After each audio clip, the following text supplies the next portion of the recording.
Hey, all you rad dads out there. Kent, Oliver, thank you for joining me on the Rad Dad Show. This is sort of a special edition of the Rad Dad Show because this is our first dad and son episode, and it's in the lead up to Pumpkin Drublic in Edmonton next weekend. But before we talk about all that, I'm going to start by stealing a question from a Canadian music interviewing icon, Nardwar, and say, "Who are you?" And I'll let anybody go first. Dad, you want to go first? Okay. Hi, I am Kent Jamieson.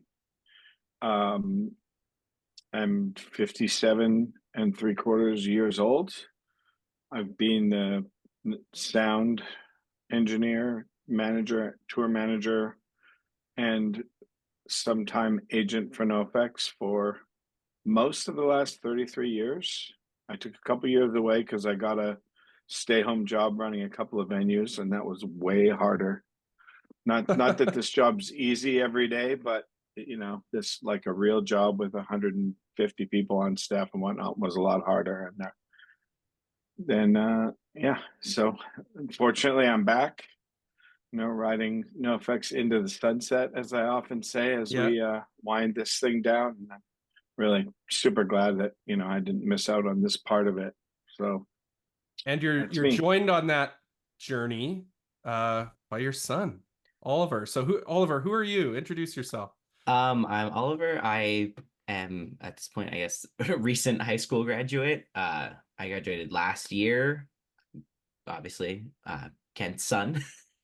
And uh I was coming out of high school kind of not 100% sure what I wanted to do. I was maybe gonna go to college, but I was thinking about taking a gap year and didn't really know. And I thought it kind of seemed, I feel like it seemed too good of an opportunity to have my dad doing what he does and not try touring. So last summer I got the chance to kind of go with him on actually not a NoFX tour, a tour with a band called LS Dunes. And I mean it was hard, but I really loved it. And then that kind of became getting to go to Japan with NoFX, helping out the monitor guy, and then now what I'm doing, like assisting the head of merch on all of the US and Canada stuff.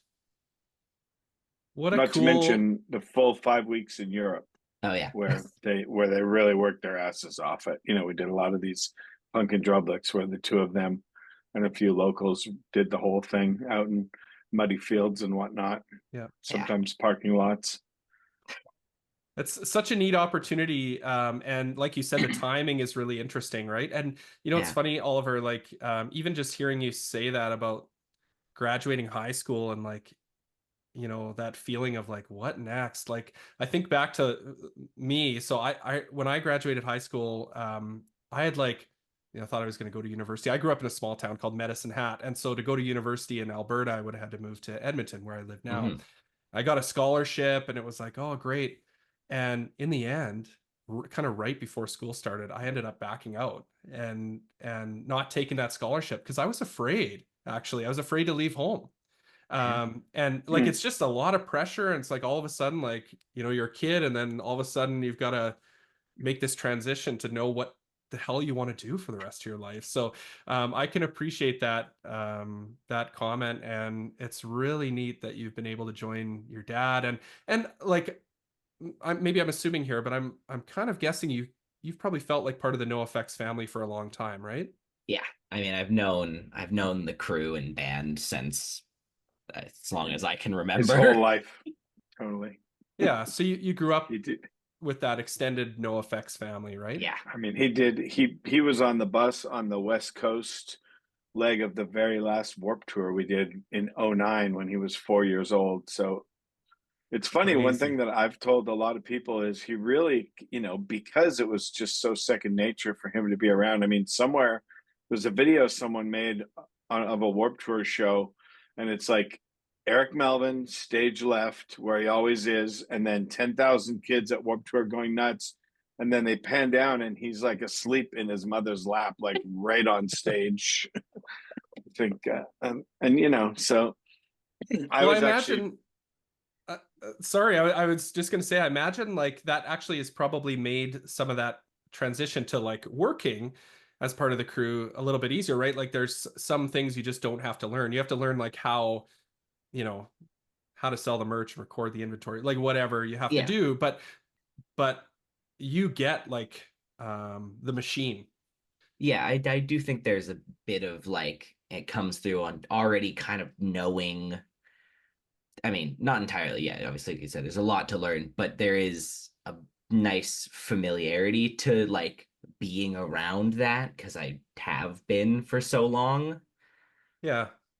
And has the like has how has the NoFX family kind of brought you in, and have you felt supported through that?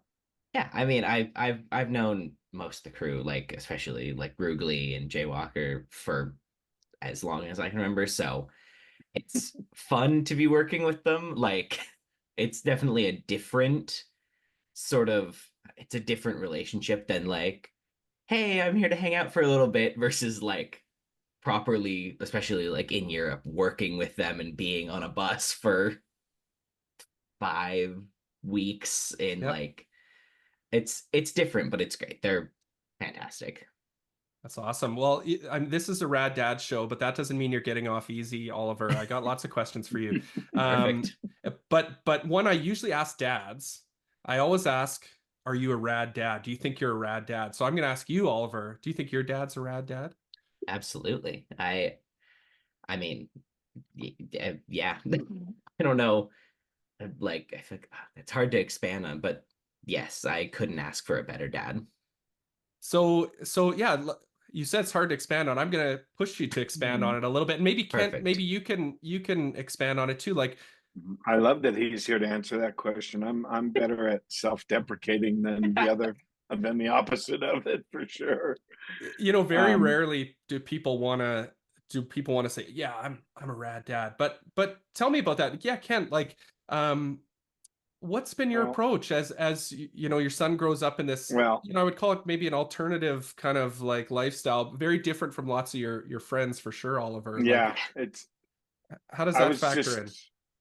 It's funny. I was just talking to someone about this, like meeting, especially in elementary, like meeting all these other parents. I was like, yeah, I got to go to Europe for 3 weeks tomorrow or whatever. And they're like, people can't fathom leaving your family like that. I mean, many do because tons of people travel for work, but for the most part, people are like, oh my God, how do you do it? But the other side of that was that when I wasn't on tour, and we never, NoFX is always because, especially when everyone started having kids, we've never run like a super crazy schedule.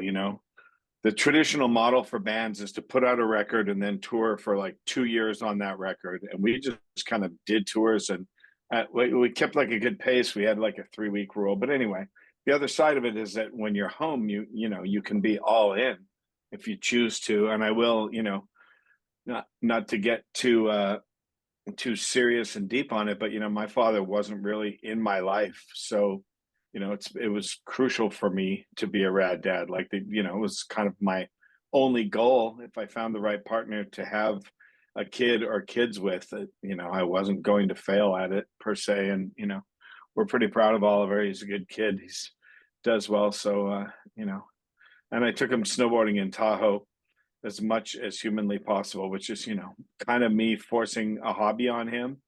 But I love I it. didn't. He became a rad snowboarder. Didn't really become a golfer, although he can hit a golf ball, but he didn't take to it. He doesn't love it yet. That might still come when he's old. But I got him hooked on one out of two of my favorite hobbies, so that worked out pretty good for sure. That's pretty Yep. neat that like it's one of those things you kind of aspire to as a parent, right? Like you want to find you have to walk that line of like showing your kids the things that are important to you, and hopefully they're interested in it. But like so cool when they do get interested in the things that you are interested in, right? So well, what does that look like when you guys are on tour now? Like, so in the times that you do have downtime, like, do you guys have rituals and routines and things that you guys do together?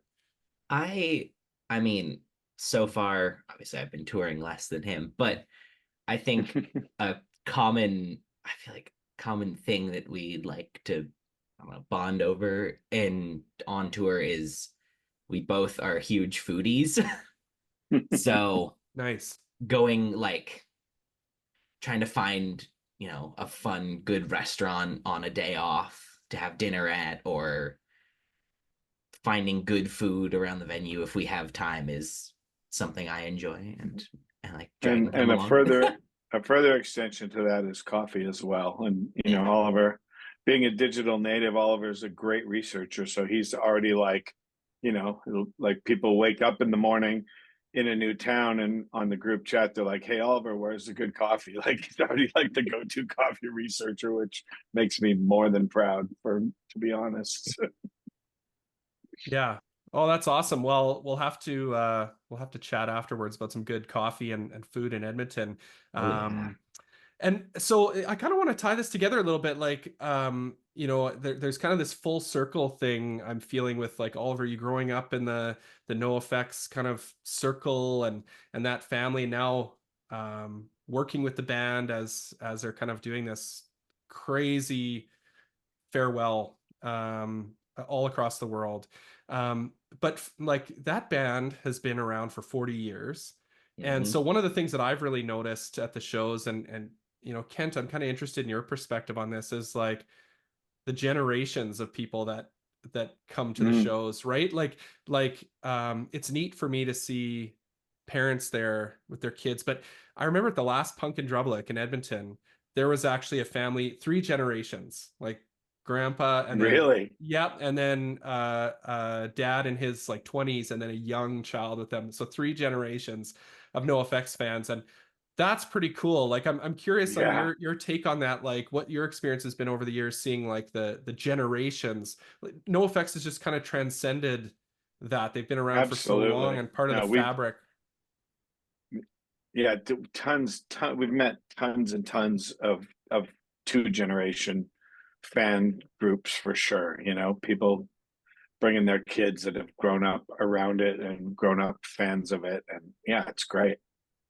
I love it. I always, if we could do anything extra for them, especially, we always try to. Mm-hmm. Yeah. So And that's sort of something that we're hoping to do at Punk and Drublic in Edmonton next weekend. Rad right. Dads is going to be there. We'll have a tent, and so if you bring your kids, you could make some punk pins, get some temporary tattoos. We've got stickers, we've got coloring, we've got free coloring books that are pretty rad. So yeah, that was kind of our thought too, is how can we make this experience? Because especially a festival, any punk show, but especially a festival, can be a little tough for kids, right? Like, that's a pretty Hmm. grueling experience for Yeah. adults, but certainly for kids. So how can we make that a little more, um just have those breaks in there, right? Opportunities for kids to be kids a little bit.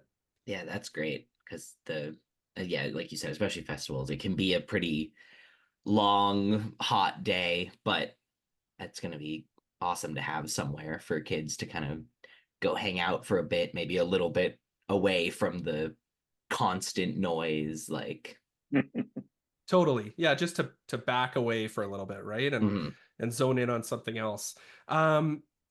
So Edmonton's coming up. Oliver, have you been to Edmonton before, or is this first time?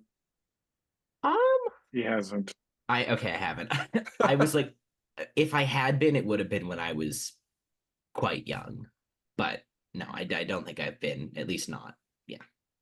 And Kent, you've been many times over the years to Edmonton. So Many, many, many times. we actually talked to Smelly the other day, Right. like through the radio, and Christian, so my co-host, he had asked him, do you have any favorite memories of Edmonton? And his answer was, nope. Which I thought was pretty a good honest answer. How about you, Kent? Right. Like, I mean, you grew up in Canada, maybe do you have a different relationship with Edmonton at all? I totally do. I mean, that's where my dad was the last few times I saw him. Oh, We used to interesting. we we skied a couple times in Jasper, and then one time I was on tour with a band from Winnipeg. This was way before NOFX, and my dad actually stood me up. We were supposed to meet for like dinner or a drink in the West Edmonton Mall, and so that kind of sucked. That was like the third to maybe fourth to last time I saw him, or didn't see him, was supposed to see him, and then I saw him in Winnipeg once or twice after that because my mom kind of bullied me into seeing him. But on that same trip, on a positive memory, I remember with my friend Randy riding the roller coaster at the West Edmonton Mall like the year after someone had been killed on it. So we Yep. thought we were pretty we thought we were pretty brave for Pretty doing that. badass. Yeah. Yeah. And then we played in a weird venue that I feel like was a former laser tag place that was in the mall with Teenage Bottle Rocket. That has to be well over 10 years ago, 15 years ago, maybe. That was probably Reds, maybe, or Yeah, I think you're right. could I have think been it was Reds. It had a Reds. huge pole right in the middle of Yeah, the floor. yeah. It Yeah. was wonky, like something. I don't remember if it was actually laser tag, but it had been something very. It was not a traditional building to put a venue in by a long shot. But it was. Yeah. I think the show was fun, but Reds had like bowling alley and like games and stuff like that. And yeah, was it not a traditional venue? But yeah, rest in peace. That venue is not around anymore, and neither is the roller coaster. Actually, they decommissioned the roller coaster last year, oh, did maybe. they? Just Yep. last year. Yeah. Yeah, it was old. I mean, that would have been like 1987, probably 88 at the latest when I rode that roller coaster. So Yep. a And few years ago. so you mentioned coming through on tour. So that would have been, and you said Randy, so I'm assuming that's Gorilla. That particular time wasn't a Gorilla tour. It was Okay. we were working for a Winnipeg band called the Johns, Okay. and I think I was doing merch actually, and he was a guitar tech. That was like one of my. I haven't been fired very much at all per se, but I was trying to guitar tech for them, which I was terrible at. And then I went to Mexico. I went backpacking in Mexico, and he took over, and they didn't want me back. I lost that job to him. He was a really good guitar tech, and I was horrible at it. Well, yeah, it's neat to hear that you have that connection to Edmonton. You mentioned your dad, like, and I don't want to like dive into this too much, but I'm curious on how you reflect on your relationship with your dad and how you approached Oliver. You kind of mentioned earlier, like, it was not an option for you to be kind of Yeah, absentee, no, right? I mean, he just wasn't there. He and my Yeah. mom split up when I was 5, and then, my mom got her act together when I was about 10, and he just kind of went MIA for the rest of my childhood from 10 to 18. Then I saw him 3 or 4 times after that, and he just sucked, and I was committed to not do that. It was really that simple. Yeah. You don't want to be viewed as being that Yeah. dad, right? Like, Well, you don't. I just wanted to break that cycle, yeah. or not have kids at all, which. But it's interesting, like you talked about that that dichotomy of, and we have lots of musicians who come on this show, right? Or people who are involved with the music industry and stuff, and hear that over and over again, that like, yeah, there's time where you're away from your family. But the Yeah, trade-off is there's time when you're home just with your family, right? And exactly. Oliver, what's your memory of that as a kid? Like, dad being away on tour and then coming home, like what do you remember I about that? I mean, like, well, I definitely remember. I don't. It's always my memory of when he was on tour is always FaceTime. That was like that was our that Yeah, was how, like, I mean, Yeah, lucky in that you my had head it that was almost technology. every Yeah. day. I don't know if that's actually, but yeah. I remember. It was a lot for sure. I mean, I know fortunately, you. you were born sort of right when that became like Yeah, a thing that everyone could do. Like we had, I remember right when he was still a baby before he could even really register entirely. We had two of those like big barrel camera, those webcams that Apple put out that, I had one in a zip bag ready to go on tour, and I'd plug it into the computer and set it up. And we had a desktop in the living room or dining room a lot of the time when you were little at the condo. And so Yeah. And yeah, then definitely keeps you connected. It's a gift for sure that this generation's kind of the first one to really get to do. yeah. And then I mean, when I was really young, I don't remember as much, but I mean, I think I'm remembering a story that you probably told me, but of my first stroller that you would always push me around Noe Valley in. That was I don't know why I remember it being very coffee stained because you would when you were home always like take me out and go get coffee and just hang out when I was young. Totally. That's Cruise around the hilarious. neighborhood and go to parks. Yeah. Yeah, Yeah, and just to have that time where I'm not working right now, right? yeah. I'm just home. Yeah. So yeah, that's really cool. And then and now you're working together. So what's it been like? And Kent, I'm sure yours and Oliver's perspectives on this in some ways are similar, but you've got a little bit more history. Like what's it like seeing these final shows um finish off in some of these cities that NOFX at least won't see again? Yeah, it's pretty wild, It's I mean, when you're in it, I think it's going to start to sink in more and more as we get closer to the finish line, but you feel it, like some of those last shows in Europe and some of those cities like London was definitely, we all felt it in London, after so many amazing shows there and so many friends there. It's yeah, it's impactful. It's uh it's bittersweet, I guess. It's kind of, I love that we're going out on top. I think it's like really a great way to do it. One Yep. thing, Mike for our whole lives was never going to flog it. He always had this thing. I feel like I've told this story 400 times now when I talk to people, but Mike was like, never so ambitious that he wanted to be going like this. He wasn't trying to reach some, with all the, blowing off MTV and not trying to be a mainstream commercial success. He was always like, I'm happy as long as we're like this, but once we start to do this, I'm out. And not that they necessarily started to do that, but I think when your band's been around forever, people take you for granted, right? So you don't Yep. maybe have exactly the same enthusiasm every single time you come through a city because people think, oh, I'll see them next time or whatever. Yep. So There's something to be said then, for going out, on top before people start right, asking you like, I think it's time to shut it down, right? right, And certainly nobody's there with NOFX now, so it's a pretty special thing for fans too. Oliver, did you like right. you've grown up around the band, but like is it a different experience when you see that emotion? Like is it palpable when you're there?